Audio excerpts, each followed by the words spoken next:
जरूरी सूचना है आप सभी स्टूडेंट्स के लिए। स्टडी फॉर सिविल सर्विसेज का Android app Google play store में आ चुका है, उसको प्लीज तुरंत इंस्टॉल कर लीजिए। और अगर आप स्टडी फॉर सिविल सर्विसेज के सिर्फ ऐप से कोई भी कोर्स, कोई भी पीडीएफ परचेस करते हैं तो उसमें अप्लाई कूपन, अगर आप ज्ञान सर जो है आप उसमें अप्लाई करते हैं, ये कूपन कोड है, तो उसमें 20% फीस तुरंत माफ हो जाएगी। मतलब 20% डिस्काउंट तुरंत उसमें लग जाएगा। ज्ञान सर लिखना है, नॉर्मली ज्ञान सर, स्मॉल लेटर में है सब कुछ, कोई स्पेस नहीं, कोई कॉलम नहीं, सिर्फ ज्ञान सर, GYANSIR। इस तरह से अगर कूपन कोड लगाते हैं आप ऐप में बाई करने से पहले, जो अप्लाई कूपन वाले में आता है, तो 20% का डिस्काउंट तुरंत मिलेगा। वीडियो देखिए। हेलो फ्रेंड्स, आपका स्वागत है सी साइड प्रिपरेशन के इस यूट्यूब चैनल पर। आज की इस क्लास में हम लोग हिंदी के टॉप 100 क्वेश्चंस को डिस्कस करेंगे जो कि एग्जाम में आने की संभावना है। तो ये क्वेश्चन किस स्टैंडर्ड्स के होंगे? तो ये होंगे यूपी पीसीएस प्री 2024 के लिए, है ना। इसके अतिरिक्त यह सभी प्रकार के प्रतियोगी परीक्षाओं के लिए महत्वपूर्ण है जहां पर हिंदी आता है। तो चलिए स्टार्ट करते हैं अपने क्लास को। देखिए, अगर आप टीम के पेड कोर्सेज से जुड़ना चाहते हैं पीसीएस की कंप्लीट तैयारी के लिए, या इसके अतिरिक्त जो भी प्रतियोगी परीक्षाएं हैं आप उसकी तैयारी के लिए अगर टीम के पेड कोर्सेज से जुड़ना चाहते हैं, तो यहाँ पर कुछ नंबर्स है, इन नंबर्स पे कॉल करके आप पेड कोर्स से जुड़ने की प्रक्रिया समझ सकते हैं। इसके अतिरिक्त ज्ञान सर का व्हाट्सएप नंबर है, आप यहां से व्हाट्सएप के माध्यम से भी जानकारी प्राप्त कर सकते हैं। प्ले स्टोर से स्टडी फॉर सिविल सर्विसेज का एप्लीकेशन जरूर इंस्टॉल कीजिएगा अगर आपने अभी तक इंस्टॉल नहीं किया है। वहां से आप टीम के पेड कोर्सेज से भी आसानी से जुड़ सकते हैं। इसके अतिरिक्त जो भी फ्री इनिशिएटिव्स हैं, है ना, जैसे पापा वीडियोज हो गया या फिर कोई भी पीडीएफ हो गया, आप वहां से आसानी से प्राप्त कर सकते हैं। तो चलिए अब बढ़ते हैं आगे अपने क्लास की ओर। वीडियो को आप अंत तक जरूर देखिएगा। वीडियो पसंद आएगा तो लाइक कीजिएगा, चैनल को सब्सक्राइब कीजिएगा और अपने फ्रेंड्स के साथ शेयर जरूर कीजिएगा। चलिए स्टार्ट करते हैं क्लास। पहला प्रश्न 1 से 5 के लिए यहाँ पे निर्देश दिया है। 1 से 5 तक के लिए क्या निर्देश दिया है? निम्नलिखित गद्यांश को ध्यान से पढ़िए तथा प्रश्न संख्या 1 से लेकर 5 के उत्तर इस गद्यांश के आधार पर दीजिए। आपको ये गद्यांश पढ़ना है और इसके आधार पर प्रश्नों का उत्तर देना है। चलिए गद्यांश पढ़ते हैं। प्रत्येक राष्ट्राभिमानी के हृदय में अपने देश की संस्कृति तथा भाषा के प्रति प्रेम और अभिमान सहज ही होता है। वह अपने राष्ट्र, अपनी जन्मभूमि और राष्ट्रभाषा के लिए प्राणों का उत्सर्ग करने को सदैव तत्पर रहता है। जिस देश के निवासियों के हृदय में यह उत्सर्ग भावना नहीं होती है, वह राष्ट्र पराधीन होकर अपनी सुख, शांति और समृद्धि सदा के लिए खो बैठता है। देशभक्ति और सार्वजनिक हित के बिना राष्ट्रीय महत्ता का अस्तित्व ही नहीं रह सकता। यह भावना उसे इस बात का प्रयत्न करने को प्रेरित करती है कि वह अन्याय से दुर्बलों की रक्षा कर अनौचित्य का निवारण करे, धर्म पर स्थित रहे और न्याय के लिए लड़े, समाज को हानि पहुंचाकर अनुचित लाभ उठाना एकदम अस्वीकार कर दे, अपने समाज के प्रति कर्तव्य से मुख मोड़कर उसे धोखा न दे। देखिए, इस पूरे पैसेज में राष्ट्रभक्ति, देश प्रेम की बात की गई है। इसमें यह बताया गया कि कोई भी अगर राष्ट्राभिमानी है, जो अपने राष्ट्र के ऊपर गर्व करता है, उसके हृदय में देश के लिए प्रेम की भावना होती है। ठीक, देश की भाषा के लिए, देश के प्रति प्रेम के लिए वो हमेशा अपने प्राणों को बलिदान करने के लिए तैयार रहता है। और जिस देश में ऐसे निवासी नहीं है, वो देश जल्द ही क्या होगा, गुलामी की स्थिति में चला जाएगा, उसकी सुख समृद्धि खो जाएगी। ठीक है, तो चलिए पैसेज से क्या क्या क्वेश्चन है, क्वेश्चंस को देखते हैं। तो देखिए, पहला प्रश्न यहाँ पर दिया है, प्रत्येक राष्ट्राभिमानी के हृदय में अभिमान होता है। किसके लिए अभिमान होता है? तो देखिए, आपने पीछे पढ़ा था देश की भाषा के लिए। ठीक है, मतलब जो पैसेज में आपने देखा था वो देश की भाषा का जिक्र सबसे पहले किया गया था। तो इस प्रश्न का जो आंसर हो जाएगा, देखिए, देश की समृद्धि के लिए, है ना, समृद्धि बाद में आएगा, देश की सुख शांति के लिए, ये भी बाद की बात है, देश की भाषा के लिए, देश की महत्ता के लिए, तो देश की भाषा के लिए ऑप्शन सी बिल्कुल सही हो जाएगा। दूसरा प्रश्न, देशभक्ति प्रेरित करती है। देखिए, देशभक्ति किसके लिए प्रेरित करती है? पैसेज में जिक्र किया गया था कि अनौचित्य का निवारण हो, मतलब जो चीज उचित नहीं है उसका निवारण कर दिया जाए, उसको हटा दिया जाए, उसे हल कर दिया जाए। तो अनौचित्य का निवारण करने के लिए यही इसका बिल्कुल सही उत्तर होगा। अन्याय हेतु लड़ने के लिए, देखिए, अन्याय हेतु नहीं लड़ा जाएगा, है ना, मतलब अन्याय को दूर करने के लिए लड़ा जाएगा। अनुचित लाभ हेतु लड़ने के लिए, ये भी भाई निगेटिव बात है, नहीं होगा। पराधीनता के लिए युद्ध करने हेतु, है ना, तो ये सब नहीं है। आज इसका उत्तर ए होगा। चलिए अगले प्रश्न में दिया है, गद्यांश में किस शब्द का प्रयोग नहीं है? तो देखिए, उत्सर्ग, प्राणों के उत्सर्ग की बात की गई थी। अधर्म, ठीक है, अधर्म को अभी होल्ड पर रखते हैं। आगे बोला गया है भक्ति, तो भक्ति के बारे में भी बताया गया था और हानि के बारे में भी बताया गया। तो जो अधर्म होगा, अधर्म बिल्कुल सही हो जाएगा। अधर्म शब्द का प्रयोग गद्यांश में कहीं पर नहीं किया गया है। चलिए आते हैं प्रश्न संख्या 5 पर। देखिए, प्रश्न संख्या 5 क्या बोल रहे हैं? प्रश्न संख्या 5 है, गद्यांश का सही शीर्षक है, मतलब क्या शीर्षक बन सकता है? तो हर जगह बात किया गया राष्ट्राभिमान, मतलब राष्ट्र के प्रति ना आपके मन में एक अभिमान होना चाहिए। तो यहाँ पर बी बिल्कुल सही हो जाएगा, राष्ट्र के प्रति अभिमान या राष्ट्राभिमान। चलिए अब अगला प्रश्न है प्रश्न संख्या 6। इसमें बोल रहा है एसड़ा का सही अर्थ है, मतलब एसड़ा का अर्थ क्या होगा? तो देखिए जो एसड़ा होता है, एसड़ा पर्यायवाची है इच्छा का, इच्छा हो गया, अभिलाषा हो गया, अभिलाषा, कामना, स्पृहा, तो ये सब इच्छा के पर्यायवाची। तो यहाँ पे आपसे पूछा जा रहा है ना कि एसड़ा, देखिए एसड़ा और इच्छा ये सब आपस में पर्यायवाची है। तो यहाँ पे देखिए घृणा नहीं होगा, अनिच्छा नहीं होगा, अभिलाषा। एसड़ा का सही अर्थ हो जाएगा अभिलाषा, तो बिल्कुल सही आंसर बनेगा ऑप्शन सी। चलिए आते हैं अगले प्रश्न पर, अधोलिखित में से कौन सा युग्म विशेषण नहीं है? विशेषण क्या होता है? जो किसी शब्द की विशेषता बताता है उसे विशेषण कहते हैं, विशेषकर संज्ञा और सर्वनाम का। तो यहाँ पर आपसे पूछा जा रहा है कौन सा विशेषण है? देखिए छोटा बड़ा ये विशेषता बताएगा, हरा पीला ये भी विशेषता बताएगा, 2 3 ये भी विशेषता बताएगा, लेकिन राम लक्ष्मण ये एक संज्ञा है ना। तो यहाँ पर विशेषण कौन नहीं है? राम लक्ष्मण विशेषण नहीं है, ये संज्ञा है। ऑप्शन डी बिल्कुल सही हो जाएगा। अगले प्रश्न पर आते हैं, प्रश्न संख्या 8। इसमें दिए अधोलिखित में से कौन सा शब्द तत्सम नहीं है? देखिए कौन सा शब्द तत्सम नहीं है इसकी बात किया गया।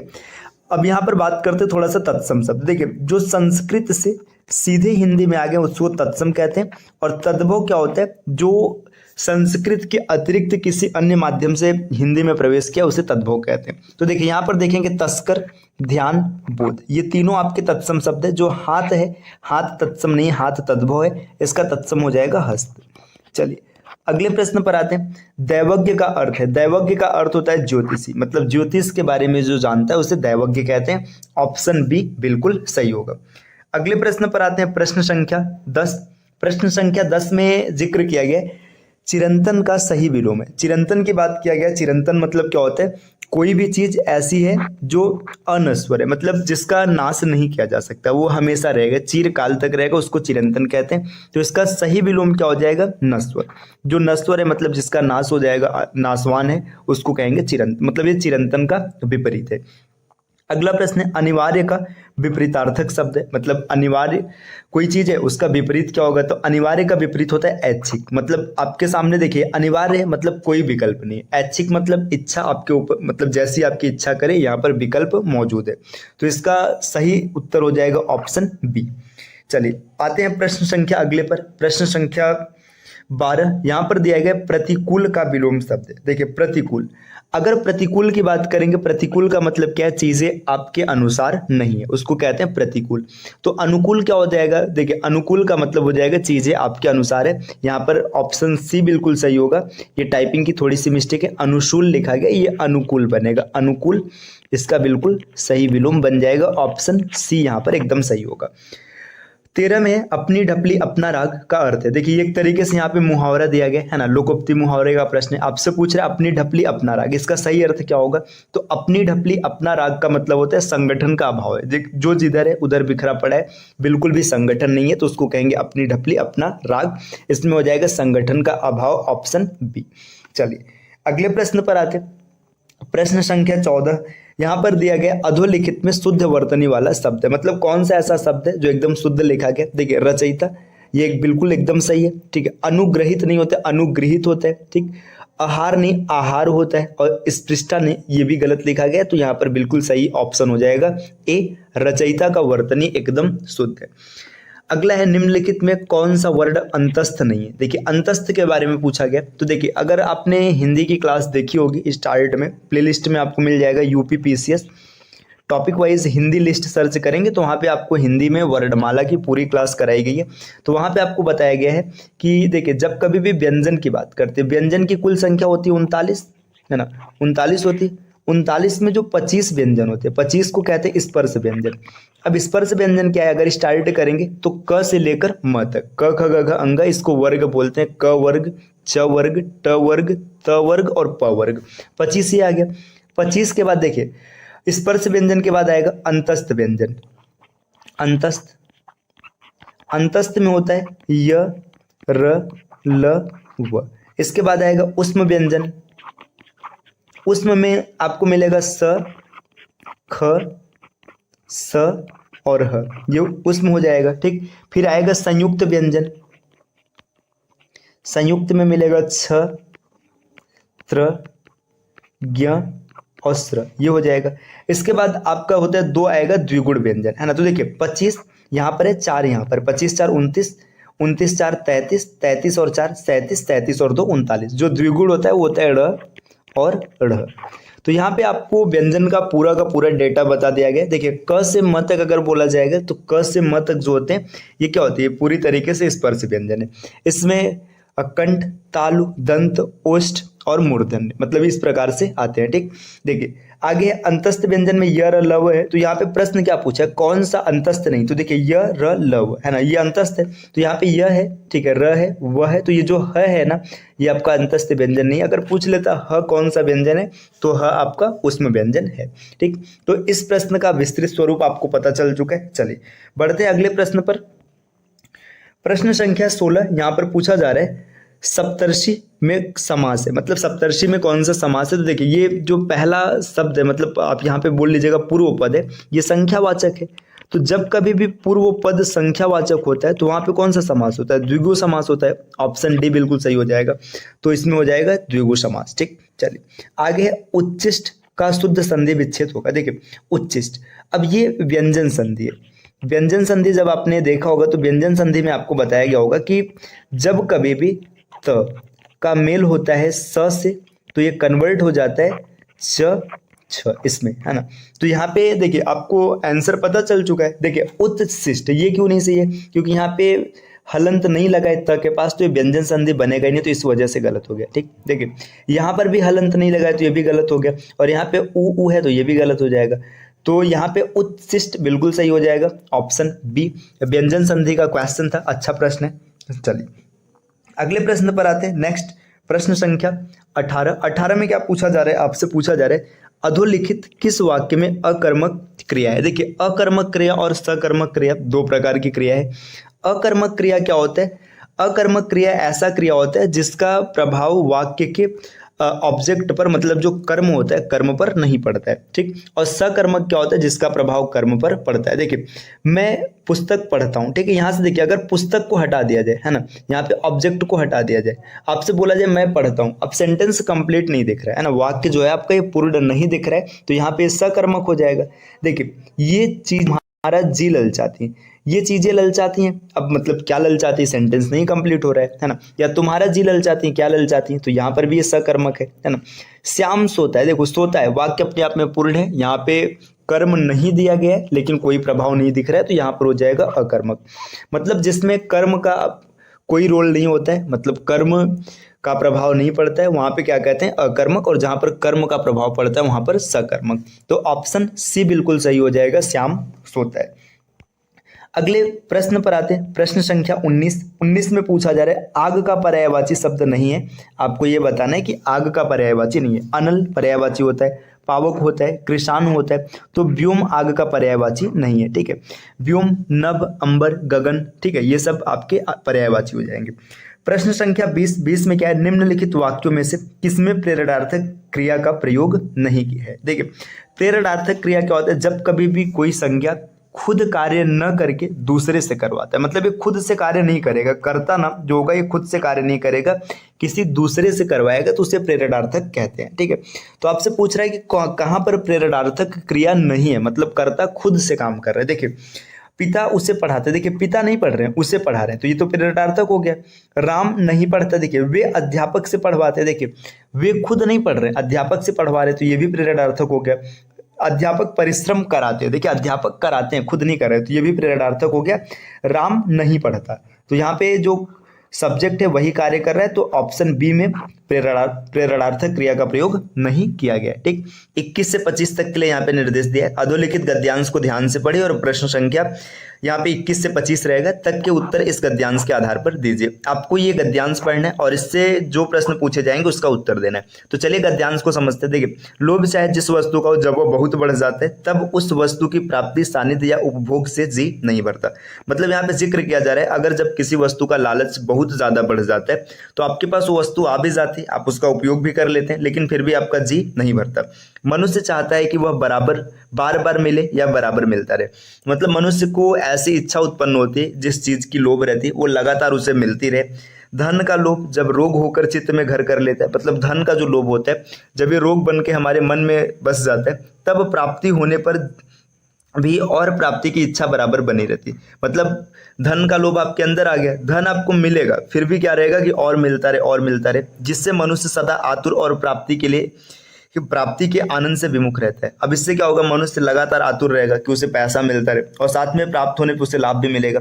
जितना नहीं है उतने के पीछे, जितना है उतने से प्रसन्न होने का उसे कभी अवसर ही नहीं मिलता। मतलब देखिए, जो नहीं है उसके पीछे भागेगा। अब इसमें क्या होगा कि जितनी चीज उसके पास है ना, उसका वो कभी लाभ ही नहीं ले पाएगा। उसका सारा अंतःकरण सदा अभाव में रहता है। मतलब हमेशा उसको ऐसा लगेगा मेरे पास कमी है, मेरे पास कमी है। उसके लिए जो है वह भी नहीं है, जितनी चीजें है वह उसका उपयोग नहीं कर पाएगा तो वो भी नहीं है। असंतोष अभाव कल्पना से उत्पन्न दुख है। अतः जिस किसी में यह अभाव कल्पना स्वाभाविक हो जाती है, सुख से उसका नाता सब दिन के लिए टूट जाता है। मतलब बताया जा रहा है कि जो असंतोष की भावना है ये दुख की सारी जड़ है। अगर आपके अंदर ये भावना उत्पन्न हो गई तो सुख से आपका सब दिन के लिए नाता टूट जाएगा।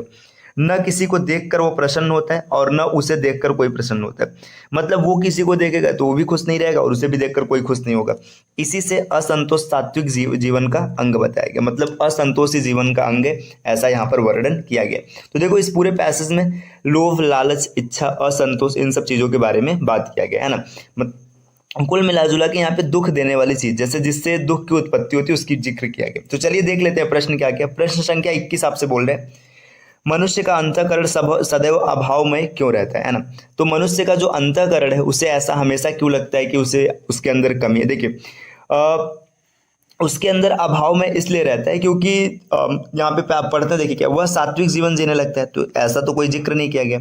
जितना है उतने से प्रसन्न होने का उसे कभी अवसर ही नहीं मिला। ठीक है, ये इसका सही उत्तर हो सकता है। ठीक है, और आगे देखते कुछ दिया इससे सटीक। ठीक है, लोभ की पूर्ति हेतु वह अनेक वस्तुओं की प्राप्ति कर लेता है, ऐसा भी जिक्र नहीं किया गया।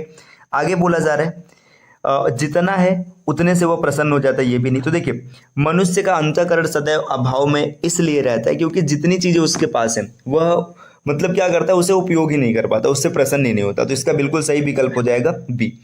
प्रश्न संख्या 22 में पूछा जा रहा है गद्यांश का सही शीर्षक क्या होगा। तो देखिए आपने जब गद्यांश पढ़ा तो हर जगह बात किया जा रहा था लोभ और असंतोष की। एक लोभ का बात हो रहा था और दूसरा असंतोष की बात हो रहा था।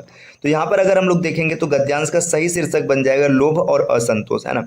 तो यहाँ पर देखिए असंतोष खाली नहीं होगा, धन लोभ नहीं होगा, लोभ और असंतोष विकल्प सी बिल्कुल सही हो जाएगा। चलिए आते हैं अगले प्रश्न पर। अगला प्रश्न आपसे पूछा जा रहा है गद्यांश में किस शब्द का प्रयोग नहीं किया गया। तो आपको ये वो शब्द बताना है, मतलब कौन सा ऐसा शब्द है जिसका प्रयोग नहीं किया गया। देखिए अभाव में इसका प्रयोग किया गया, अंतःकरण का प्रयोग किया गया और सात्विक का प्रयोग किया गया। जब 3 का प्रयोग किया गया तो अभावग्रस्त इस विकल्प का सही उत्तर हो जाएगा। अभावग्रस्त का प्रयोग गद्यांश में नहीं किया गया है। प्रश्न संख्या 24 नंबर का प्रश्न ये पूछ रहा है सात्विक जीवन का अंग किसे माना गया। मतलब कौन सा ऐसा इसमें से घटक है जो सात्विक जीवन का अंग है। तो सात्विक जीवन का अंग देखिए असंतोष नहीं था, यहाँ पे देखिए परोपकार, यहाँ पे ये नहीं भक्ति, ये सब नहीं, तो इसमें सात्विक जीवन का अंग हो जाएगा संतोष, है ना। जब असंतोष सात्विक जीवन का अंग नहीं है तो उसका उल्टा हो जाएगा संतोष, ये सात्विक जीवन का अंग बन जाएगा। प्रश्न संख्या 25 नंबर का प्रश्न क्या कह रहा है असंतोष किस प्रकार का दुख माना गया है। मतलब असंतोष जो है उसे किस प्रकार का दुख माना गया है। तो देखिए लोभ की पूर्ति न होने पर दुख माना गया, ये नहीं होगा, है ना। धन प्राप्त न होने का दुख माना गया, ये भी नहीं है। संतोष प्राप्त होने का दुख माना गया, ये भी नहीं है। तो हो जाएगा अभाव कल्पना से उत्पन्न दुख। आपने पैसेज पढ़ा था, वहां पे जिक्र किया गया था कि अभाव कल्पना से उत्पन्न दुख को असंतोष वाला दुख माना जाता है। चलिए अब बढ़ते हैं प्रश्न संख्या 26 की ओर। इसमें पूछा है अवगुंठन का अर्थ क्या है। तो अवगुंठन का देखिए बिल्कुल सही अर्थ होता है घूंघट, तो इसका विकल्प हो जाएगा ए। अगले प्रश्न पर आते हैं, प्रश्न संख्या 27 में पूछा गया जैसा करोगे वैसा भरोगे। वाक्य में सर्वनाम है। देखिए जैसा करोगे वैसा भरोगे, यहाँ पे संबंध बताया जा रहा है, जैसी करनी वैसी भरनी, वही बात है। तो संबंध में निज का कोई लेना देना नहीं, निश्चय का भी कोई नहीं है ना, पुरुषवाचक का भी कोई नहीं। तो यहाँ पे बिल्कुल सही हो जाएगा संबंधवाचक सर्वनाम विकल्प सी, जैसा करोगे वैसा भरोगे। प्रश्न संख्या 28 प्रतिपदा का उपयुक्त अर्थ है। देखिए अगर प्रतिपदा की बात करेंगे, प्रति मतलब देखिए एकादशी ये तो 11वां दिन होता है, पूर्णिमा 15वां दिन होता है, विरोधिनी ये नहीं है। तो प्रतिपदा हो जाएगा पक्ष की पहली तिथि, ये विकल्प बिल्कुल सही होगा ऑप्शन डी। चलिए अब अगले प्रश्न पर आते हैं। अगला प्रश्न क्या है देखिए अगर अगले प्रश्न पर देख बढ़ेंगे तो प्रश्न संख्या 29 लिखा है चौराहा में समास है। देखिए चौराहा, ये स्टार्ट देखिए ये एक संख्यावाचक पद से स्टार्ट हुआ है, तो जब कभी भी कोई समास संख्यावाचक पद से स्टार्ट होता है तो वहां पे क्या होता है, द्विगु समास होता है। तो इसमें हो जाएगा द्विगु समास, विकल्प सी। अनुरूप का विलोम है, देखिए अनुकूल का विलोम जैसे प्रतिकूल होता है वैसे अनुरूप का प्रतिरूप हो जाएगा, विकल्प बी बिल्कुल सही हो जाएगा। चल आते हैं अगले प्रश्न पर, प्रश्न संख्या 31 में क्या दिया गया है, अधोलिखित में एक पर्यायवाची युग्म सही नहीं है। अब आपको वो पर्यायवाची युग्म देखना है जो सही नहीं है। पुरंदर, अमरपति बिल्कुल सही है, सरोवर, पुष्कर ये भी सही है। देखिए जलधि और अम्बुद, यहाँ पे समझिएगा जलधि की अगर बात करेंगे तो जलधि का मतलब क्या होता है, जलधि का मतलब होता है एक तरीके से तालाब की बात होती है, जलधि मतलब ये तालाब की बात होती है। और जो अम्बुद है, अम्बुद ये है बादल का पर्यायवाची। तो ये दोनों एक दूसरे से मेल नहीं कर रहे, तो जलधि और अम्बुद इसका बिल्कुल सही उत्तर हो जाएगा, ऑप्शन सी। तो यहाँ पर ये जो ये जोड़ा है ये सही जोड़ा नहीं है। अगले प्रश्न पर आते हैं, गुलर का फूल होना, तो गुलर का फूल होना ये एक तरीके से मुहावरा है, लोकोक्ति। तो यहाँ पे देखिए अगर मुहावरे की बात करेंगे तो गुलर का फूल होना मतलब क्या होता है, दुर्लभ होना, विकल्प डी इसका बिल्कुल सही हो जाएगा। भभूत का तत्सम शब्द है, देखिए भभूत जो है ये आपका तद्भव है, तो इसका तत्सम शब्द होता है विभूति, विकल्प एक। अगले प्रश्न पर बढ़ेंगे, सदैव। अब आपसे पूछा जा रहा है सदैव में कौन सी संधि विच्छेद, मतलब सदैव में संधि क्या है, मतलब यहाँ पे विच्छेद नहीं बताना है आपको, खाली इतना बताना है कि संधि क्या है। तो अगर सदैव की बात करेंगे तो सदैव में देखिए ये पहले अगर यहाँ पे स्वर संधि लिखा होता, स्वर संधि, तो इसका बिल्कुल सही उत्तर हो जाता स्वर संधि, इसमें स्वर संधि बनेगा। लेकिन स्वर संधि का जिक्र नहीं किया गया। तो देखो स्वर संधि 5 तरीके के होते हैं। स्वर संधि का 5 तरीका क्या होता है, दीर्घ, मैं पहला अक्षर लिख दे रहा हूँ, दीर्घ, गुण, वृद्धि, यड़ और अयादि, ये 5 होते हैं। तो देखिए जो दीर्घ होता है ना इसमें आ, बड़ी ई, बड़ा ऊ, ये सब मात्रा देखने के लिए मिलता है। जो गुण संधि होता है इसमें ए, ओ, ये सब मात्रा देखने के लिए मिलता है। और वृद्धि में क्या मिलता है, अय, औ, ये मात्रा देखने के लिए मिलता है। तो यहाँ पे देखिए अय और सदैव में ए की मात्रा है, तो ए की मात्रा है तो क्या हो जाएगा, वृद्धि संधि हो जाएगा। अगर इसकी संधि विच्छेद की बात करेंगे तो आप लिखेंगे सदा प्लस एव, तो आप आराम से कर लेंगे, है ना, ये हो जाएगा वृद्धि संधि। अगले प्रश्न पर आते हैं, प्रश्न संख्या 35, है ना। 35 में आपसे पूछा जा रहा है कि अधोलिखित में वर्तनी की दृष्टि से एक शब्द अशुद्ध है, तो ये 35 नंबर का कौन सा विकल्प सही होगा, इसका उत्तर आपको कमेंट करना है, इसको कमेंट जरूर कीजिएगा, ठीक।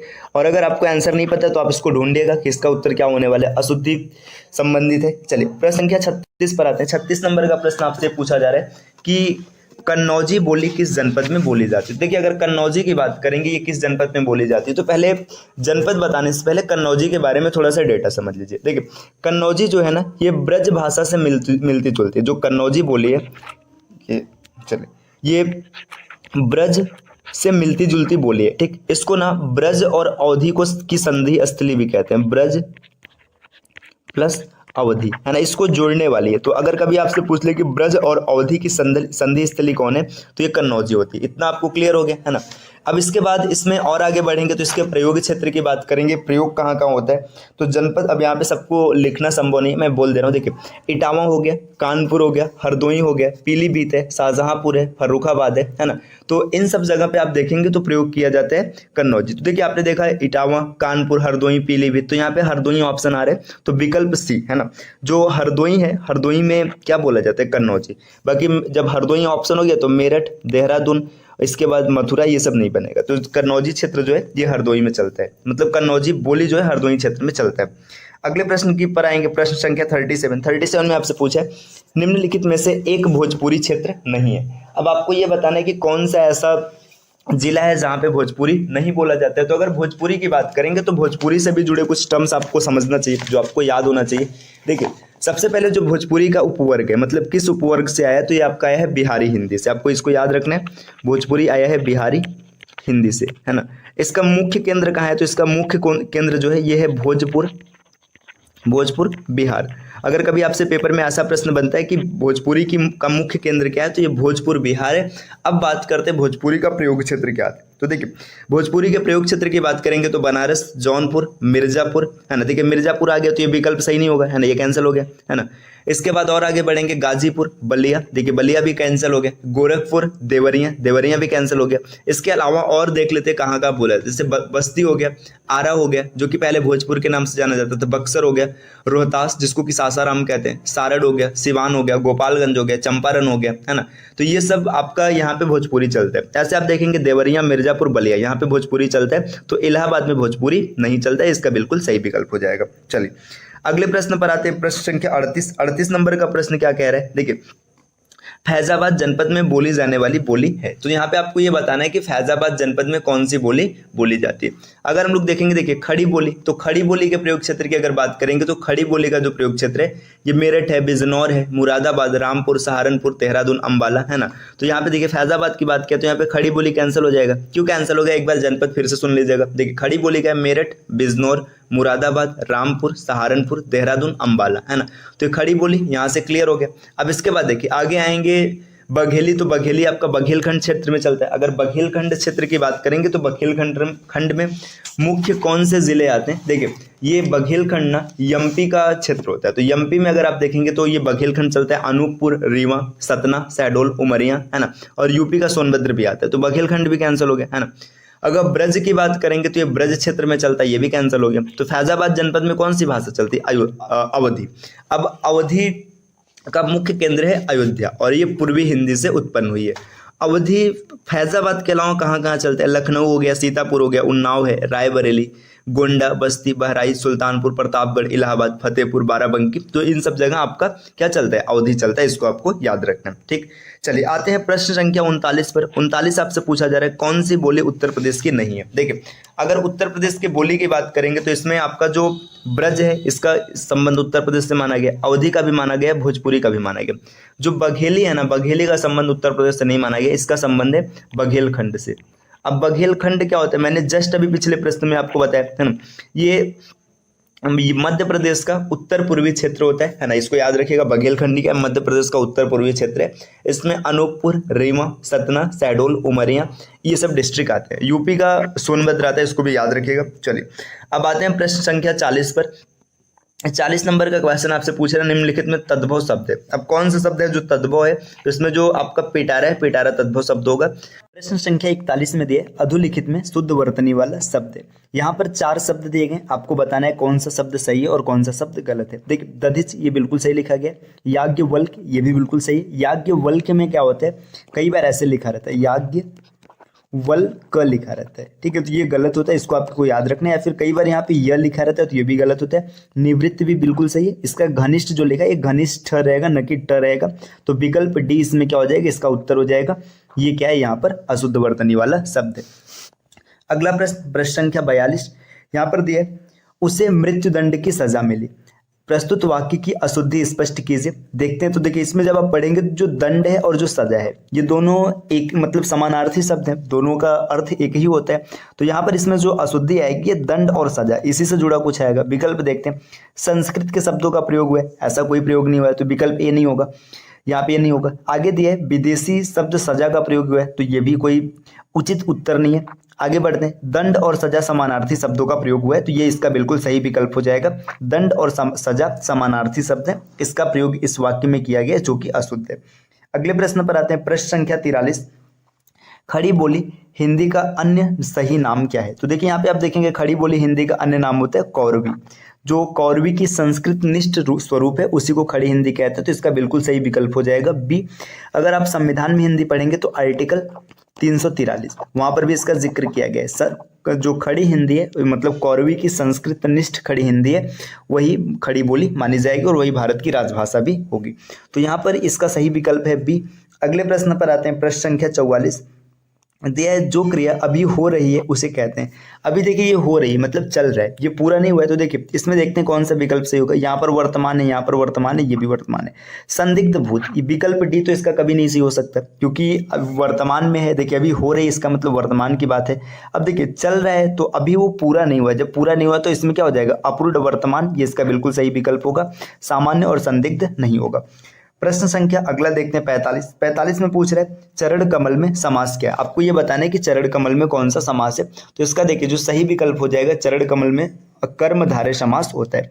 प्रश्न संख्या 46, नयन का शुद्ध संधि विच्छेद है। तो नयन का संधि विच्छेद होता है ने प्लस अन, इसका विकल्प ए सही होगा। इसमें जो ने प्लस अन है इसमें अयादि स्वर संधि है। तो अगर कभी ये विकल्प में पूछ लेगा कि इसमें कौन सी संधि है, तो अयादि स्वर संधि है। अयादि स्वर संधि क्या होता है, जब कभी भी अ और ए का मेल होता है तो यहाँ पे अय बन जाता है। इसी प्रकार आगे मेल होने पर आय बनता है, औ बनता है और आव बनता है। तो इसका सही विकल्प होगा ने प्लस अन, अयादि स्वर संधि। अगले प्रश्न पर आते हैं, प्रश्न संख्या 47 से 51। यहाँ पर दिया है एक निर्देश में लिखा है अधोलिखित गद्यांश को ध्यान से पढ़िए तथा प्रश्न संख्या आपको 47 से 51 तक के उत्तर इस गद्यांश के आधार पर दीजिए। आपको ये गद्यांश पढ़ना है और इससे आधारित कुछ प्रश्न पूछे जाएंगे, उसका उत्तर देना है। जिन कर्मों में किसी प्रकार का कष्ट या हानि सहने का साहस अपेक्षित होता है, उन कर्मों के प्रति उत्कंठापूर्ण आनंद उत्साह के अंतर्गत लिया जाता है। मतलब ये बताया जा रहा है कि जो कर्म है, जो कष्ट सह सकता है, हानि सह सकता है, उसके प्रति उत्कंठापूर्ण आनंद और उत्साह मिलता है। कष्ट या हानि के भेद के अनुसार उत्साह के भी भेद हो जाते हैं। मतलब जैसा कष्ट, जिस प्रकार कष्ट या हानि होगा वैसा उत्साह होगा। साहित्य मीमांसकों ने इस दृष्टि से युद्धवीर, दानवीर, दयावीर इत्यादि भेद किए। मतलब जो साहित्य के मीमांसा करने वाले हैं उन्होंने क्या बताया, युद्धवीर बताया, उन्होंने दानवीर का वर्णन किया, दयावीर का वर्णन किया। इसमें सबसे प्राचीन और प्रधान युद्ध वीरता है, सबसे पुराना युद्ध वीरता इसका जिक्र किया जा रहा है, जिसमें आघात, पीड़ा और मृत्यु की परवाह नहीं रहती। इस प्रकार की वीरता का प्रयोजन अत्यंत प्राचीन काल से चला आ रहा है, जिसमें साहस और प्रयत्न दोनों चरम उत्कर्ष पर पहुंचते हैं। मतलब ये जो युद्ध वीरता है ये साहित्य का मतलब बहुत पहले से ही चला आ रहा है, जिसमें क्या होता है कि साहस भी होता है और साथ में कष्ट भी होता है। पर केवल कष्ट या पीड़ा सहन करने में साहस की ही उत्साह का स्वरूप स्फुरित नहीं होता, इसके साथ आनंदपूर्ण प्रयत्न या उसकी उत्कंठा का योग होना चाहिए। मतलब योग भी रहना चाहिए, इसका जिक्र किया जा रहा है। तो इस पैसेज के आधार पर कुछ प्रश्न पूछे जाएंगे, तो देख लेते हैं। पूछा जा रहा है सबसे प्राचीन वीरता कौन सी है।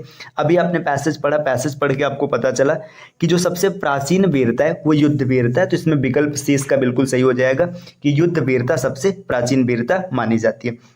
चलिए अगले प्रश्न पर आते हैं, प्रश्न संख्या 48। यहाँ पर प्रश्न दिया गया है युद्ध वीरता के लिए किस प्रकार की प्रवृत्ति अपेक्षित है। तो इस प्रश्न के अगर उत्तर को हम लोग देखेंगे तो यहाँ पर आपसे पूछा जा रहा है कि अगर युद्ध वीरता है तो किस प्रकार की प्रवृत्ति अपेक्षित होनी चाहिए। तो देखिए यहाँ पर आप इसमें पढ़ेंगे चतुराई और भीरुता, तो इसका तो कहीं पर जिक्र नहीं किया गया था। भीरुता का मतलब डर की बात हो रही, ये नहीं है। आगे बोला जा रहा है चंचलता और अस्थिरता। अगर व्यक्ति चंचल होगा, अस्थिर होगा तो युद्ध नहीं कर पाएगा, है ना। आगे धृष्टता और साहस, साहस की बात है लेकिन धृष्टता का जिक्र नहीं किया गया था, ये गलत हो गया। जब 3 विकल्प कैंसिल हो गए तो आपका जो अगला विकल्प होगा यही सही होगा। इसमें दिया गया साहस और प्रयत्न, साहस, प्रयत्न और कष्ट सहने का धीरज, तो इसका विकल्प डी बिल्कुल सही होगा। प्रश्न संख्या 49 में क्या दिया गया, उत्कंठापूर्ण आनंद किसके अंतर्गत लिया जाता है। मतलब जो उत्कंठापूर्ण आनंद है इसका जिक्र किसके अंतर्गत किया जाएगा। तो सीधी सी बात है, देखिए आनंद की बात हो रहा है और एकदम आप उत्कंठा, एकदम उत्साहित है, तो ये किसके अंदर होगा, उत्साह के अंदर होगा। तो उत्साह के अंतर्गत विकल्प ए सही हो जाएगा। प्रश्न संख्या 50 में दिया है साहित्य मीमांसकों ने वीरता के कौन कौन से भेद किए हैं। तो जो साहित्य मीमांसक है उन्होंने कौन कौन सा भेद किया है। तो साहित्य मीमांसकों ने युद्धवीर, दानवीर और दयावीर, ये 3 वीरों का जिक्र किया गया था। तो 50 का ए हो जाएगा, युद्धवीर, दानवीर और दयावीर। प्रश्न संख्या 51, उत्साह के भेद किस आधार पर किए गए। तो जो उत्साह है, उत्साह का भेद किस आधार पर किया गया। तो देखिए आपने पीछे पढ़ा था पैसेज, तो उसमें पता चला था कि उत्साह का जो भेद किया गया ये इस जिक्र पर किया गया कि कष्ट और हानि किस प्रकार की होती है। तो उत्साह के आधार पर ये नहीं होगा, दुर्बलता के आधार पर यह भी नहीं होगा, पीड़ा या आघात के आधार पर यह भी नहीं है। आपका सही विकल्प होगा कष्ट या हानि के भेद के आधार पर, विकल्प डी। आते हैं अगले प्रश्न पर, प्रश्न संख्या 52। अब 52 नंबर के प्रश्न में देखते हैं क्या जिक्र किया जा रहा है। आपसे पूछा जा रहा है मसृण का विलोम है। देखिए मसृण की अगर बात करेंगे, मसृण का मतलब क्या होता है। मसृण का मतलब होता है मुलायम, मसृण का मतलब है मुलायम। तो आपसे पूछा जा रहा है मुलायम का उल्टा क्या होगा। तो मुलायम का उल्टा जो होगा ये क्या होगा, रुक्ष होगा, कड़क होगा, कठोर होगा। तो कम नहीं हो सकता, साबुत नहीं हो सकता, गाफिल नहीं हो सकता, इसमें रुक्ष, इसका विकल्प भी बिल्कुल सही है। आगे आते हैं प्रश्न संख्या 53 नंबर के प्रश्न पर आपसे ये पूछा जा रहा है चंद्रमा और ब्राह्मण के लिए एक शब्द है। मतलब चंद्रमा और ब्राह्मण दोनों के लिए एक ही शब्द होना चाहिए। तो देखिए सोम चंद्रमा के लिए प्रयोग होता है परंतु ब्राह्मण के लिए नहीं होता, ये नहीं होगा। देखिए वर्ण ये भी नहीं होगा, श्रेष्ठ भी नहीं होगा। जो द्विज है इसका बिल्कुल सही विकल्प होगा, द्विज चंद्रमा और ब्राह्मण दोनों के लिए प्रयोग किया जाता है, विकल्प बी।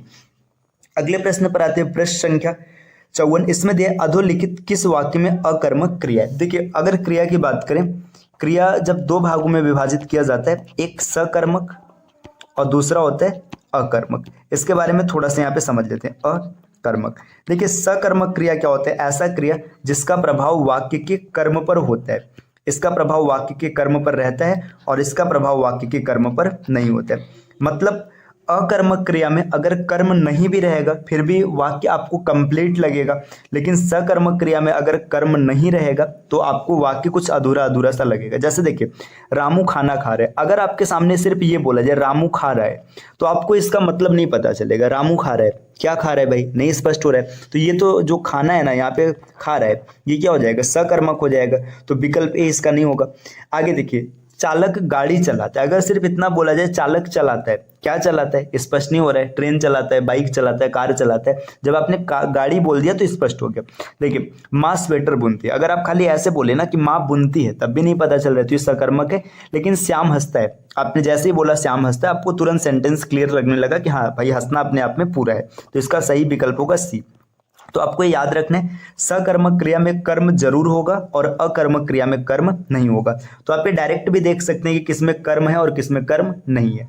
चलिए आते हैं अगले प्रश्न पर। प्रश्न संख्या दिया है 55 में जिक्र किया गया निम्नलिखित में तद्भव शब्द है, आपको ये बताना है कि कौन सा शब्द तद्भव है। देखिए अग्नि, अग्नि तत्सम है, इसका जो तद्भव होता है ये आग होता है। पुष्प, ये आपका तद्भव तत्सम है, इसका तद्भव होता है फूल, ठीक है। शलाका, ये भी आपका तत्सम है। अब जो 14 है ना, 14 ये आपका क्या होता है, ये तद्भव शब्द है, इसका तत्सम होता है चतुर्दश, तो इसमें सही विकल्प हो जाएगा डी। अगले प्रश्न पर आते हैं, प्रश्न संख्या 57 है ना। 57 नंबर के प्रश्न में क्या जिक्र किया जा रहा है, व्योम का पर्यायवाची शब्द नहीं है। व्योम मतलब क्या होता है, व्योम की अगर बात करेंगे तो इसका मतलब आसमान होता है, आसमान, अंबर, नभ, है ना, ये सब होगा। तो यहाँ पे देखिए अंतरिक्ष, इसका भी मतलब कहीं ना कहीं तालमेल आसमान से, अंबर और नभ, ये तीनों आसमान के पर्यायवाची हैं, तो ये तीनों व्योम के भी हो जाएंगे। बचा इसमें शब्द पीयूष, है ना, जो पीयूष है ये क्या होता है, पीयूष का मतलब होता है अमृत, तो पीयूष का मतलब अमृत होता है, ये यहाँ से अलग हो जाएगा। तो व्योम का पर्यायवाची कौन नहीं होगा, पीयूष नहीं होगा, इसमें विकल्प सी इसका बिल्कुल सही होगा। प्रश्न संख्या 58 की बात करते हैं, जो स्त्री सूर्य भी न देख सके के लिए एक शब्द है। तो जो स्त्री सूर्य नहीं देख सकती उसको असूर्य पश्चा कहा जाता है, विकल्प सी सही हो जाएगा। विदुषी, ये देखिए विद्वान जो होते हैं मतलब मेल के लिए यूज किया जाता है, इसी प्रकार विदुषी फीमेल के लिए यूज किया जाएगा, है ना। तो यहाँ पे विदुषी क्या हो जाएगा, विदुषी का मतलब किसी विषय की जानकार, ठीक। तो इस प्रकार आप इसको कर सकते हैं। आगे आते हैं प्रश्न संख्या 59 पर, है ना। 59 नंबर का प्रश्न क्या दिया है, 59 नंबर के प्रश्न में जिक्र किया जा रहा है अज्ञ का अर्थ है। अज्ञ मतलब क्या होता है, देखिए जो कुछ भी नहीं जानता उसको अज्ञ कहते हैं, अज्ञानी भी कहते हैं, तो इसका सही विकल्प हो जाएगा अज्ञ या अज्ञानी। तो इसमें क्या हो जाएगा, विकल्प ए, ठीक। उसको क्या कहते हैं, अज्ञ कहते हैं, जो कुछ नहीं जानते। अगला प्रश्न, प्रश्न संख्या 60 में यहाँ पे दिया जा रहा है प्रश्नवाचक चिन्ह का प्रयोग किस वाक्य में होगा, आपको ये बताना है। देखिए मोहन ने पूछा राम की व्यय कितनी है ना, यहाँ पे व्यय होनी चाहिए, तो मोहन ने पूछा राम का की व्यय कितनी, तो देखिए मोहन पूछ रहा है ना, जब पूछ रहा है तो सीधी सी बात है यहाँ पे क्या हो जाएगा, ये इनडायरेक्ट, मतलब जो आपने पढ़ा होगा अंग्रेजी में उसको नरेशन कहते हैं, है ना। कथन अगर आपने पढ़ा होगा तो एक प्रत्यक्ष और एक अप्रत्यक्ष होता है, तो ये अप्रत्यक्ष मतलब प्रत्यक्ष और अप्रत्यक्ष कथन से जुड़ा हुआ है। मोहन ने पूछा राम की व्यय कितनी, यहाँ पर पूर्ण विराम आएगा। सीता जानना चाहती है ना, भाई घर कब आएगा, यहाँ पर भी क्वेश्चन मार्क नहीं आएगा, है ना। मोहन बाजार गया था, तो ये तो एकदम साधारण, इसमें भी नहीं आएगा, पूर्ण विराम होगा। मोहन को बाजार क्यों जाना था, इसमें प्रश्नवाचक चिन्ह आएगा, तो इसका विकल्प डी बिल्कुल सही हो जाएगा। 61 यहाँ पर दिया है निम्नलिखित वाक्यों से शुद्ध वाक्य चुनिए। 4 वाक्य आपको दे रखे, इसमें से एक वाक्य पूर्णतः सही है, बाकी 3 वाक्य में कोई ना कोई त्रुटि है, तो जो वाक्य एकदम सही है उसी को आपको चयनित करना है। चार दीवारी के पास एक सुंदर सी इमारत है, इसमें जो चार दीवारी में जो छोटी की मात्रा लगी ये गलत हो जाएगा, तो पहला विकल्प गलत हो जाएगा। चार दीवारी की अगर बात करेंगे, चार एक फारसी शब्द है जिसका अर्थ होता है चार, और दीवारी का मतलब दीवार, मतलब किसी चीज की सुरक्षा के लिए जो ऐसे चार दीवार खींचा जाता है उसी को चार दीवारी कहते हैं, इसके बारे में आपको पता है। उपरोक्त वाक्य का संज्ञान ले, है ना, वाक्य का संज्ञान ले, ये शुद्ध नहीं दिख रहा है तो ये भी गलत है। अगला प्रश्न है, मतलब अगला विकल्प दे रखा है शिक्षणेतर कर्मचारी आज शाम को एकत्र होंगे। शिक्षणेतर ये सही नहीं है ना, तो शिक्षणेतर कर्मचारी ये गलत हो जाएगा। अब इसमें 3 विकल्प अगर गलत हो गया तो विकल्प 4 बिल्कुल सही होगा, देख लेते हैं। यह कार्य अत्यंत महत्वपूर्ण है, बिल्कुल सही विकल्प है, तो इसका सही उत्तर हो जाएगा डी। अगले प्रश्न पर आते हैं, प्रश्न संख्या 62। यहाँ पर दिया है निम्नलिखित में से एक वाक्य छाटिए जिसमें क्रिया विशेषण का प्रयोग किया गया। आपको ऐसे वाक्य को चयनित करना है जिसमें क्रिया विशेषण है। तो क्रिया विशेषण की अगर बात करेंगे तो यह क्रिया की विशेषता बताएगा, जो वाक्य की क्रिया रहेगी उसकी विशेषता बताएगा। देखिए यहाँ कैसे कैसे लोग एकत्र हुए, इसमें देखिए कैसे कैसे, ये लोगों की बात कर रहे हैं तो लोगों की विशेषता बता रहे, ये गलत हो गया। आगे काली गाय, देखिए यहाँ पे गाय मतलब संज्ञा की विशेषता बताया जा रहा है, ये भी गलत हो गया। मुझसे खट्टा फल नहीं खाया जाता, फल की विशेषता बता रही, ये भी गलत हो गया। जब 3 विकल्प अगर कट गए तो चौथा विकल्प सही होगा। अब इसको चेक करते हो, तुम जी जान लगाकर पढ़ रहे हो, देखो कैसे पढ़ रहे हो, जी जान लगा के, तो विशेषता किसकी बताएगी, पढ़ने की बताएगी। तो यहाँ पर विकल्प डी इसका बिल्कुल सही हो जाएगा। आते हैं अगले प्रश्न पर, प्रश्न संख्या 63। प्रश्न संख्या 63 में आपसे पूछ रहा है गमला और आल्पिन किस भाषा के शब्द हैं। तो अगर गमला और आल्पिन की बात करेंगे तो गमला और आल्पिन पुर्तगाली भाषा के शब्द हैं, आप इसको याद रखिएगा। इसके अतिरिक्त कुछ पुर्तगाली भाषा के प्रसिद्ध शब्द हैं जो पूछे जाते हैं परीक्षाओं में अक्सर, जैसे अनानास है ना, अन्नानास, आल्पिन, आल्पिन यहाँ पर भी दिया हुआ है, अलमारी है ना। ऐसे पूरे शब्द को लिखना मतलब यहाँ पे समय जाएगा, तो मैं यहाँ पे बोल दे रहा हूँ शब्दों को, आप सुन लीजिए, ठीक है। अलमारी हो गया, इस्पात, स्त्री हो गया, कमरा है, काजू हो गया, इसके बाद कनस्तर, कमीज, गोदाम, गोभी, गमला, चाबी, तौलिया, तंबाकू, परात, पादरी, पिस्तौल, फीता, मेज, बाल्टी, बोतल, संतरा, मिस्त्री, पपीता। तो ये सब शब्द ना फारसी भाषा पुर्तगाली भाषा के शब्द है, आप इसको याद रखिएगा। माफ कीजिएगा, जुबान से फारसी निकला है, फारसी नहीं पुर्तगाली भाषा के शब्द हैं। चलिए आते हैं प्रश्न संख्या 64 पर। 64 नंबर का प्रश्न यहाँ पर क्या दिया हुआ है, हंस पद विराम चिन्ह का प्रयोग होता है। तो देखिए हंस पद जो होता है किसी वाक्य में त्रुटि दिखाने के लिए प्रयोग किया जाता है, इसका चिन्ह ऐसे होता है, ये है। जैसे मान के चलिए आपको कोई वाक्य लिखना, जैसे मेरे गांव का, अब नाम मान लीजिए यहाँ पे छूट गया, आपने लिख दिया, ठीक है, जो भी है, मेरे गांव का नाम, चलिए मैं यहाँ पे लिख लेता हूं कशीदाहा है, ठीक, ये मैं अपने गांव का नाम लिख रहा हूँ, ठीक। अब मान के चलिए यहाँ पे मेरे गांव का नाम, ये अब यहाँ से छूट रहा है, देखिए अब यहाँ पे नाम छूट रहा है, तो आप ऐसे हंस पद लगाएंगे और यहाँ पे लिखेंगे नाम, ठीक। इसके अतिरिक्त आप कोई भी वाक्य लिख रहे हैं, जैसे मान लीजिए मेरा भारत, अब आपने लिख दिया है, ठीक है। अब यहाँ पे महान लिखना था, शब्द छूट गया, तो यहाँ पे हंस पद लगाएंगे और लिखेंगे महान। तो हंस पद का चिन्ह हमेशा ये रहता है, इसका प्रयोग हमेशा किया जाता है त्रुटि को प्रस्तुत करने के लिए। तो इसमें जो सही विकल्प हो जाएगा, देखिए वाक्य पूरा करने के लिए नहीं होता है, संकेत देने के लिए नहीं है, अर्थ स्पष्ट करने के लिए नहीं है, लिखने में अक्षर छूटने का संकेत देने के लिए, मतलब कोई त्रुटि है, कुछ छूट गया, तो वहाँ पे आप इसका हंस पद का प्रयोग करेंगे। तो विकल्प डी बिल्कुल सही है। अगले प्रश्न पर आते हैं, प्रश्न संख्या 65। 65 में दिया निम्नलिखित में से शुद्ध वर्तनी वाला शब्द है। तो कौन सा शब्द है जो पूर्णतः शुद्ध है, इसका उत्तर आपको कमेंट करना है। इसका उत्तर जो 65 है, इसका उत्तर आप कमेंट कीजिएगा। चलिए आते हैं अगले प्रश्न पर, प्रश्न संख्या 66। इसमें पूछ रहे हैं आपसे अभ्यंतर का विलोम है, अभ्यंतर मतलब अंदर की ओर, तो इसका विलोम क्या हो जाएगा, बाहर की ओर, मतलब बाह्य, विकल्प ए सही हो जाएगा। 66 के बाद प्रश्न संख्या 67। बच्चा शब्द का तत्सम रूप होता है। देखिए बच्चा जो है, बच्चा तद्भव है, तो देखिए बच्चा के बाद बालक भी इसका पर्यायवाची हो जाएगा, है ना, बाल भी इसका पर्यायवाची हो जाएगी, ये सब आपके तद्भव रूप है। तो यहाँ पे बात पूछा जा रहा है कि तत्सम कौन है, तो जो वत्स होता है, वत्स आपका बच्चा का तत्सम होता है, तो वत्स इसका बिल्कुल सही स्वरूप हो जाएगा, विकल्प सी। अगले प्रश्न पर आते हैं, प्रश्न संख्या 68। 68 नंबर के प्रश्न में पूछा जा रहा है पीताम्बर में कौन सा समास है। तो पीताम्बर में बहुब्रीहि समास होता है। रामचरितमानस की रचना किस भाषा में हुई है, रामचरितमानस की रचना अवधी भाषा में हुई है ना। इसके रचनाकार कौन है, इसको आपको कमेंट करना है। निम्नलिखित में खिड़की का पर्यायवाची है, तो खिड़की का पर्यायवाची वातायन, ये भी होता है, बारी ये भी है, दरीचा ये भी है, तो सभी पर्यायवाची खिड़की के पर्यायवाची हैं। तो 70 का विकल्प डी सही हो जाएगा, उपर्युक्त सभी।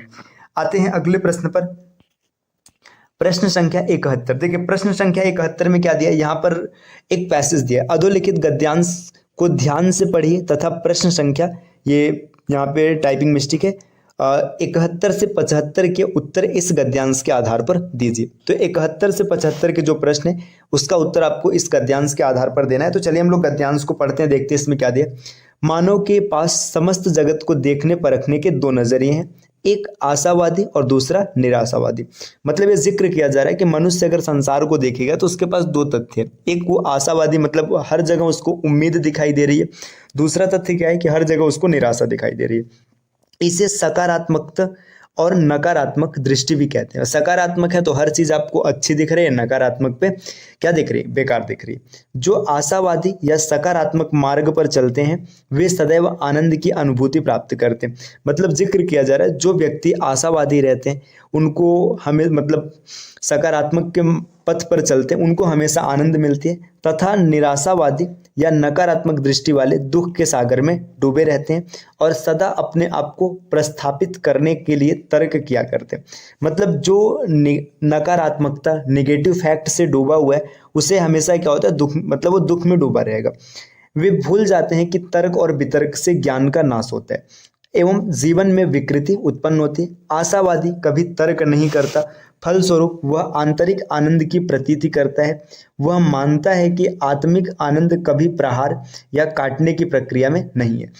मतलब जो आशावादी व्यक्ति उसको ऐसा लगता है कि आपको आनंद लेना है तो किसी पे प्रहार, मतलब देखिए प्रहार या काटने की प्रक्रिया में नहीं रहना है। किसी परंपरा का विरोध करने से भी प्रतिभा ऊपर नहीं उठती, विरोध से नाश होता है। इसलिए जगत में सदा आशावाद ही पनपा है, उसने ही महान व्यक्तियों का सृजन किया है। निराशावाद या नकारात्मकता की नींव पर कभी किसी जीवन प्रसाद का निर्माण नहीं हुआ है। मतलब पूरे गद्यांश में जिक्र किया जा रहा है आशावाद और निराशावाद, इन तथ्यों के अच्छाइयाँ और बुराइयों को प्रस्तुत किया गया। तो चलिए देखते हैं इससे संबंधित प्रश्न क्या दिए गए। प्रश्न संख्या 71 में आपसे पूछा जा रहा है इस अवतरण का सर्वथा उपयुक्त शीर्षक हो सकता है। मतलब अगर ये जो गद्यांश आपको दिया गया है अगर इसका शीर्षक आपको लिखना होगा तो क्या लिखेंगे। देखिए हर जगह बात किसका किया गया था, आशावाद और जीवन से जुड़ा है, और मतलब निराशावाद भी साथ में लिया गया था। देखिए अब देखते हैं विकल्प, आशा और निराशा ये कैंसिल हो गया, जीवन और आशावाद ये आंसर हो सकता है। आशा ही जीवन है, मतलब ये कोई सार्थक नहीं। आशावाद और निराशावाद, देखिए जब हम शीर्षक बनाएंगे तो शीर्षक में ये भी शीर्षक हो सकता है, ये भी शीर्षक हो सकता है, लेकिन जो प्रबल शीर्षक आपको दिख रहा है इसमें विकल्प बी सही है। तो यहाँ पे आशावाद और निराशावाद भी नहीं होगा, विकल्प बी इसका बिल्कुल सही उत्तर होगा। अगले प्रश्न पर आते हैं। प्रश्न संख्या 72 दिया है, परंपरा का विरोध करने से प्रतिभा ऊपर नहीं उठती का आशय क्या है। मतलब ये क्या कहना चाहता है कि परंपरा का अगर आप विरोध करेंगे तो आपकी प्रतिभा आगे नहीं बढ़ेगी। चलिए देखते हैं। परंपरा व्यक्ति को दकियानूसी बनाती है, ऐसा कोई जिक्र नहीं किया गया है ना। परंपरा का विरोध व्यक्ति को प्रतिभा संपन्न बनाता है, ये तो कभी नहीं हो सकता। परंपरा को स्वीकार करने से प्रतिभा नष्ट नहीं होती। आगे बढ़ते हैं, ये हो सकता है। आगे देखते हैं, परंपरा और प्रतिभा में अन्योन्याश्रित संबंध है, ये भी कोई विशेष उत्तर नहीं है, तो इसमें सही हो जाएगा परंपरा को स्वीकारने से प्रतिभा नष्ट नहीं होती। अगर आपके पास कोई प्रतिभा है तो ऐसा नहीं कि आप परंपरा स्वीकार करेंगे तो नष्ट हो जाएगा। प्रश्न संख्या 73, नकारात्मकता का आशय है। तो जो नकारात्मकता इसका आशय किस शब्द से, तो नकारात्मकता का आशय निराशावाद से होगा, विकल्प ए। प्रश्न संख्या 74, देखिए यहाँ पर दिया है निराशावादी दुख के सागर में डूबे रहते हैं और सदा अपने आपको प्रस्थापित करने के लिए तर्क किया करते हैं, के लिए कहा जा सकता है। मतलब जो निराशावादी व्यक्ति उसके संदर्भ में बात किया जा रहा है, तो निराशा कुंठा और प्रवंचना की जननी है। सही बात है, निराशावादी व्यक्ति है, हमेशा चिंता में डूबा हुआ है, दुख के सागर में डूबा है, तो यहाँ पे कुंठा और प्रवंचना आएगा, ये बिल्कुल सही है ना।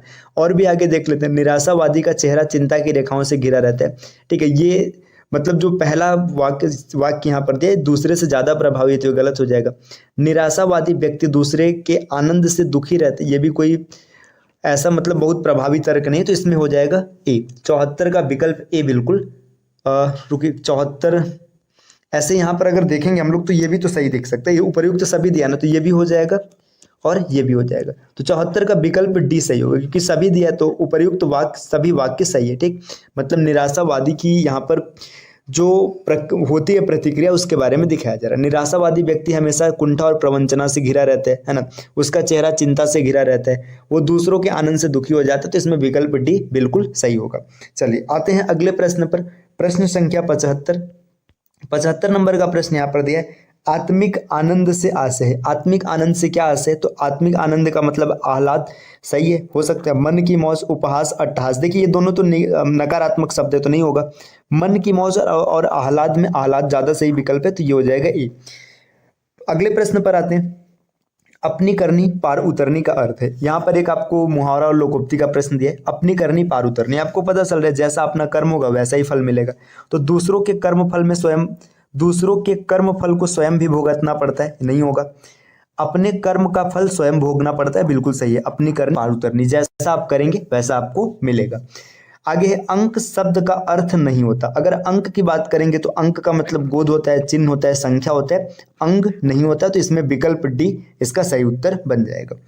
अगला प्रश्न, प्रश्न संख्या 78, निम्नलिखित व्यंजनों में से कौन से व्यंजन का उच्चारण तालु के द्वारा होता है। देखिए यहाँ पे आपको व्यंजन लिखा है क, ढ, छ और म, है ना। आपसे पूछा जा रहा है कि तालु व्यंजन क्या है, तो इसका एक साधारण सा ट्रिक होता है, जो स्पर्श व्यंजन होते हैं अगर उसके ट्रिक की बात करेंगे तो उसका ट्रिक होता है K T M D O, KTM 2। इसका मतलब क्या है, देखिए जो के है ना, के फॉर हिंदी में लिखेंगे कंठ, टी से तालु, एम से मूर्धन्य, डी से दंत और ओ से ओष्ठ। अब ये चलेगा क्या, देखिए क वर्ग, क वर्ग का मतलब क ख ग घ अंग, ये होता है कंठ। अब टी यहाँ पे दो आगे आएगा च वर्ग, च छ ज झ इ, ये तालु होता है। इसके बाद ट ठ ड ढ अड़, ये मूर्धन्य होता है। त थ द ध न, ये दंत होता है। और प फ ब भ म, ये ओष्ठ होता है। तो यहाँ पे आपसे पूछा जा रहा है कि कौन सा व्यंजन तालु से उच्चारित होता है। देखिए च वर्ग का कौन है, छ है, तो ये आपको हो जाएगा तालु से। क की बात करेंगे तो ये कंठ स्वर है, मतलब कंठ व्यंजन है, स्वर नहीं है। ढ की बात करेंगे तो यहाँ पर ये आपका मूर्धन्य व्यंजन है। म की बात करेंगे तो ये ओष्ठ व्यंजन है, तो इसमें सही विकल्प हो जाएगा छ, ऑप्शन सी। अगले प्रश्न पर आते हैं, प्रश्न संख्या यहाँ पर दिया गया है 79। 79 में किसका क्या जिक्र किया गया, देखिए ऐसे शब्द जो उच्चारण और वर्तनी की दृष्टि से समान होते हैं परंतु व्युत्पत्ति तथा अर्थ की दृष्टि से भिन्न होते हैं, वे कहलाते हैं। मतलब उच्चारण और वर्तनी उनका समान है, मतलब एकदम सेम सेम दिख रहे हैं। देखिए उच्चारण जैसा, मतलब वर्तनी जैसे लिखा जाता है और उच्चारण जैसे उच्चारित किया जाता है, दोनों समान है। तो दोनों समान है तो उसको समरूप कहेंगे, तो समरूप इसका बिल्कुल सही उत्तर हो जाएगा। अगला प्रश्न, प्रश्न संख्या 80, मातृडाम का शुद्ध संधि विच्छेद है। तो मातृडाम की अगर संधि विच्छेद की बात करेंगे तो इसका शुद्ध स्वरूप हो जाएगा मातृ प्लस ऋडाम, है ना, मातृडाम। यहाँ पर विकल्प बी इसका बिल्कुल सही हो जाएगा। अगर इसमें संधि पूछ लेता है कौन सी संधि है, तो यहाँ पर दीर्घ स्वर संधि है। तो स्टार्ट करते हैं प्रश्न संख्या 81। इसमें दे रखा है यथाशक्ति में कौन सा समास है। देखिए अगर यथाशक्ति की बात करेंगे तो यथाशक्ति में अव्ययी भाव समास है। अब अव्ययी भाव समास क्या होता है, अव्ययी भाव समास ये होता है जिसमें जो प्रथम पद होता है वो एक अव्यय होता है। अव्यय की बात करें, अव्यय क्या होता है, अव्यय वे शब्द होते हैं जो लिंग, वचन, कर्ता इन सबके इस अनुसार अपरिवर्तित रहते हैं, उसको अव्यय कहते हैं। तो यहाँ पर अव्ययी भाव समास होगा। और इसका एक ट्रिक है, आप याद रख लीजिएगा, अगर कभी भी किसी शब्द की शुरुआत या, यथा, बे, अनु, आवत, हर, प्रति, भर इन सब शब्दों से होगा तो उसमें हमेशा अव्ययी भाव समास होने वाला है। तो आप इसको यहाँ से भी क्लियर कर सकते हैं, अन्यथा इसका आप डेफिनेशन याद रखिएगा, अव्ययी भाव समास में जो प्रथम पद होता है वो हमेशा अव्यय होता है। ठीक, तो इसमें हो जाएगा अव्ययी भाव समास। आते हैं अगले प्रश्न पर, प्रश्न संख्या 82। 82 में क्या पूछ रहा है, निम्नलिखित में से काम के लिए कौन सा शब्द प्रयुक्त नहीं हो सकता। देखिए काम की बात करेंगे, काम का मतलब कामना होता है, ठीक, काम का मतलब कार्य ये भी होता है, काम का मतलब इच्छा ये भी होता है। तो ये तीन चीजें ऐसी है ना जो काम के लिए प्रयोग की जाती हैं। तो काम के लिए कौन नहीं प्रयोग किया जाता है, स्वभाव जो है, स्वभाव काम के लिए प्रयोग नहीं किया जाता है। विकल्प सी बिल्कुल सही हो जाएगा। अगला प्रश्न, प्रश्न संख्या 83, इसमें पूछा है जी जीविका का अर्थ है। तो जी जीविका का जो अर्थ होता है इसका मतलब होता है जीने की इच्छा। तो यहाँ पर सही विकल्प हो जाएगा जीने की इच्छा। आपको कमेंट करके बताना है जीतने की इच्छा, परोपकार की इच्छा और युद्ध की इच्छा, इन तीनों के लिए एक वाक्यांश क्या होता है, आप इसको कमेंट जरूर कीजिएगा। चलिए अगले प्रश्न पर आते हैं, प्रश्न संख्या 84। 84 में दे रखा है समवाय शब्द का अर्थ है। तो समवाय शब्द का अर्थ होता है समूह, टोली, समुदाय, है ना। तो ये सब क्या होता है, समवायों का अर्थ होता है। तो समवाय का अर्थ हो जाएगा समूह, विकल्प संख्या 1। इसमें समूह के स्थान पर अगर टोली भी दिया रहता तो भी बिल्कुल सही हो जाता है ना।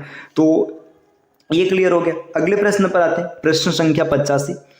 85 में यहाँ पर दिया है पुरुषवाची सर्वनाम के विषय में दिए गए निम्नलिखित कथनों में से कौन सा कथन सही नहीं है। देखिए पुरुषवाची सर्वनाम, है ना, इसके संबंध में कौन सा कथन सही नहीं है, देखते हैं विकल्प। वह का प्रयोग पुल्लिंग स्त्रीलिंग दोनों में हो सकता है, सही बात है, हो सकता है। आपने एग्जाम्पल देखा होगा ना, कई बार एग्जाम्पल लिखा रहता है, जैसे वह बाजार गया, गया जब बोला गया तो पुल्लिंग के लिए बोला गया, पुरुष के लिए बोला गया, है ना। वह बाजार गई, गई बोला मतलब वो स्त्रीलिंग के लिए बोला गया, तो इसका प्रयोग दोनों जगह हो सकता है, ये सही है ना।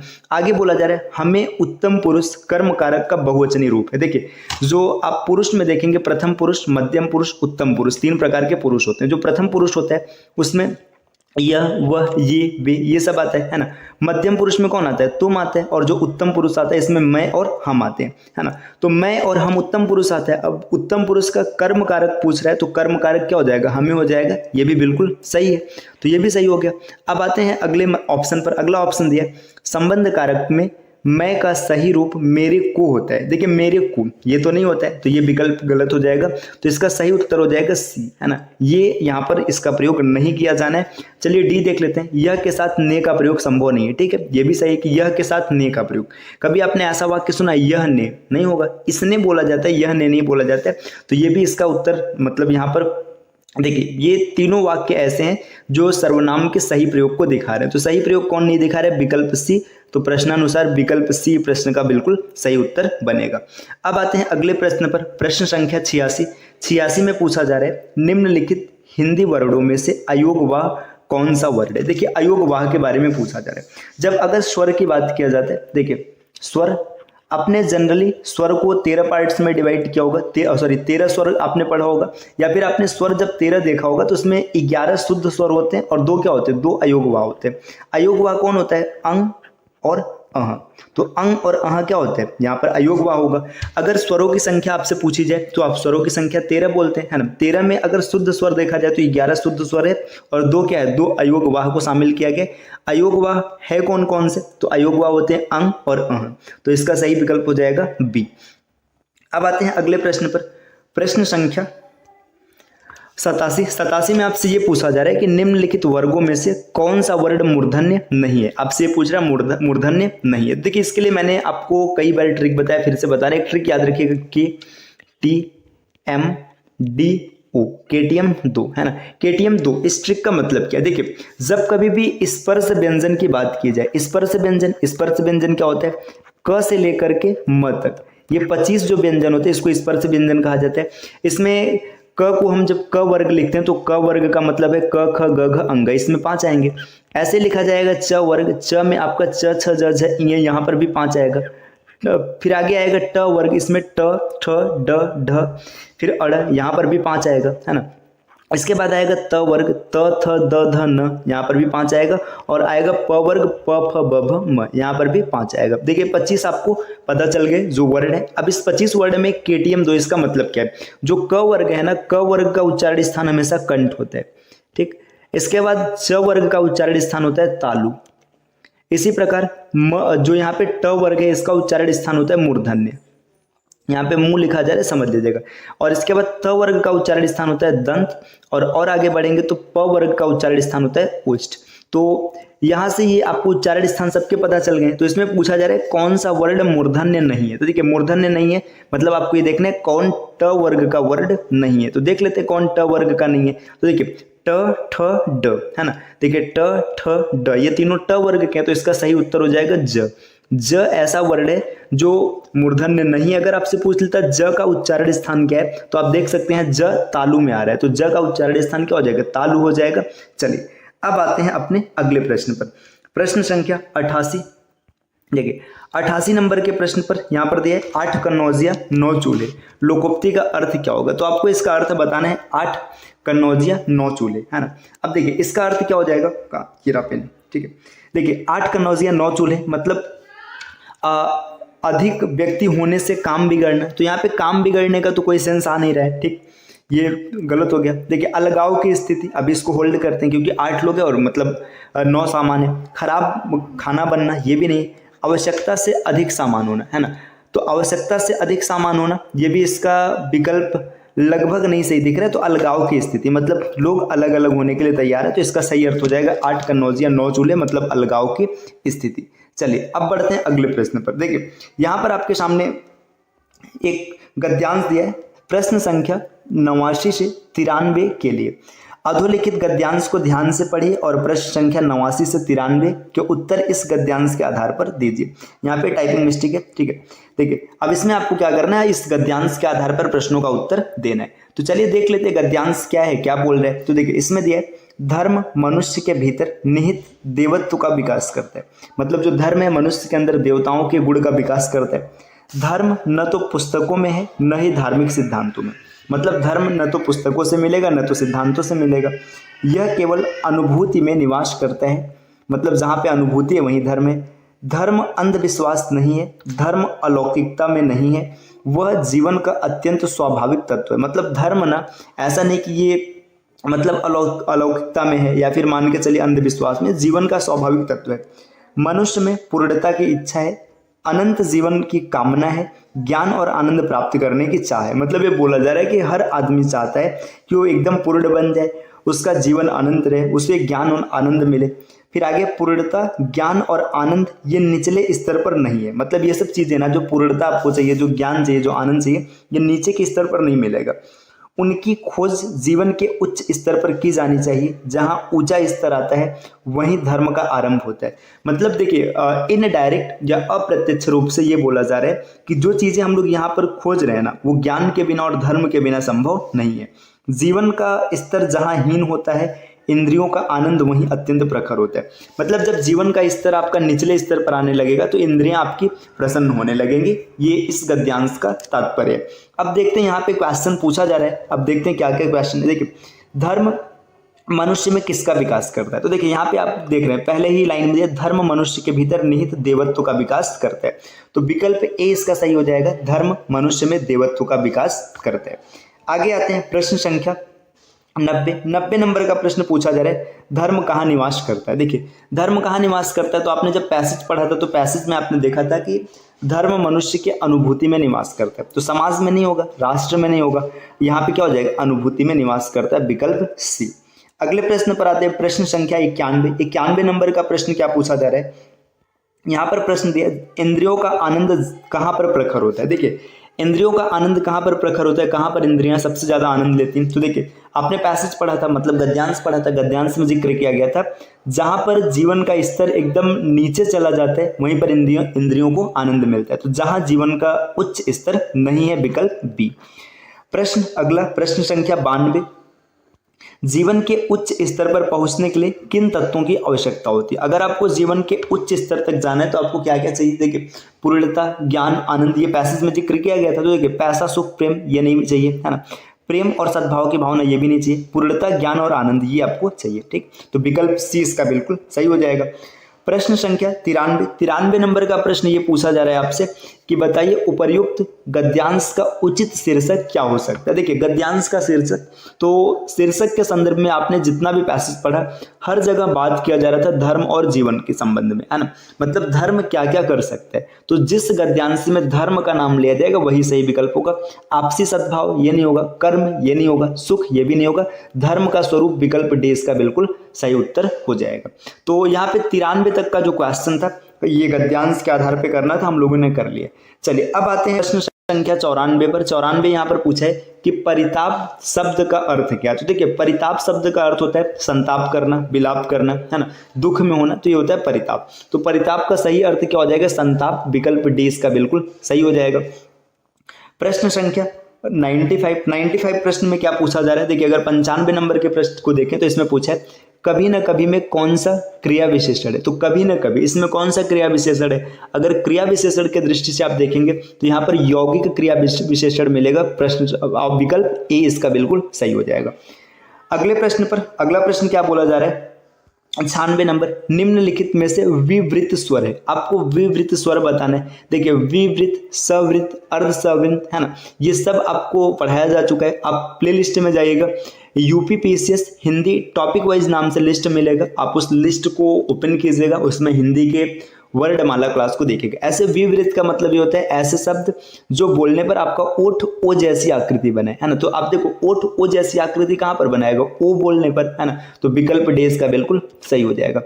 प्रश्न संख्या 97, अब देखते हैं 97 नंबर का प्रश्न क्या दिया। निम्नलिखित वाक्यों में से कौन सा वाक्य विराम आदि चिन्ह की दृष्टि से शुद्ध है ना। मतलब कौन सा वाक्य ऐसा जिसमें विराम चिन्ह का सही प्रयोग किया गया? देखिए क्रोध चाहे जैसा भी हो मनुष्य को दुर्बल बनाता है। आपने बोला क्रोध चाहे जैसा भी हो, यहाँ पर भी कॉमा होना चाहिए था, पूर्ण विराम नहीं, तो विकल्प ए गलत हो गया। क्रोध यहाँ पे विस्मयादि बोधक चिन्ह लगा तो फिर बात ही नहीं, क्योंकि आश्चर्य की कोई बात ही नहीं है ना। क्रोध चाहे जैसा भी हो मनुष्य को दुर्बल बनाता है, ये सही दिख रहा है। आगे के भी ऑप्शन को देख लेते हैं। क्रोध यहाँ पे देखिए पूर्ण विराम है, तो ये भी गलत हो जाएगा। तो विराम चिन्ह की दृष्टि से अगर आप देखेंगे तो यहाँ पर विकल्प सी बिल्कुल सही लिखा गया। अब आते हैं अगले प्रश्न पर। अगला प्रश्न आपसे पूछा गया यहाँ पर प्रश्न संख्या 98 में पूछा जा रहा है जगत प्लस ईस इज इक्वल टू जगदीश की संधि है। ठीक, देखिए सबसे पहले तो यहाँ पे जो जगत प्लस ईस लिखा गया यहाँ पे त में हलंत लगा रहेगा। क्यों?